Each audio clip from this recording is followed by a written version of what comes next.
Oh, ano yung tungkol kay Sara Labati at kay Richard Gutierrez, ano 'to? Naku, eto na. Ano ba ito? May pasabog daw ito. Yan ang umiikot na kuwento, meron daw Ano ba yan? pasabog. Ano Meron daw pasabog bang may ito? lalabas daw na pasabog si Sara Labati.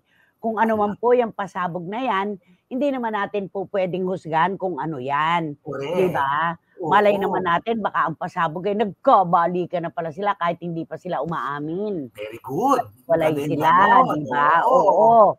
Ay naku, hindi natin alam kung ano yang pasabog na Kaya yan. antayin natin siya ang Mm. magpasabog, siya ang magsalita. Oo, at ang Korek. dami na po kasing mga kuwento kaliwa't kanan, hindi po natin alam kung alin dun ang katotohanan. Mm.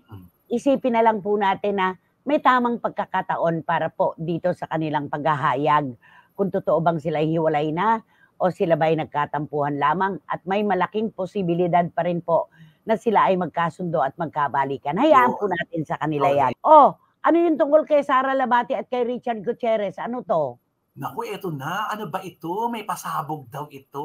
Yan ang umiikot na kuwento, meron daw Ano ba yan? pasabog. Ano Meron daw pasabog bang ito? may lalabas daw na pasabog si Sara Labati.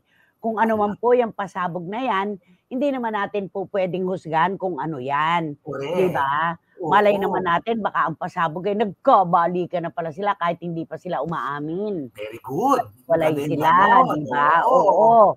Ay naku, hindi natin alam kung ano yang pasabog na Kaya yan. antayin natin siya ang Mm. magpasabog, siya ang magsalita. Oo, at ang Korek. dami na po kasing mga kuwento kaliwa't kanan, hindi po natin alam kung alin dun ang katotohanan. Mm. Isipin na lang po natin na may tamang pagkakataon para po dito sa kanilang paghahayag, kung totoo bang sila'y hiwalay na o sila ba'y nagkatampuhan lamang at may malaking posibilidad pa rin po na sila ay magkasundo at magkabalikan. Hayaan po Yun, natin sa kanila yan. korek.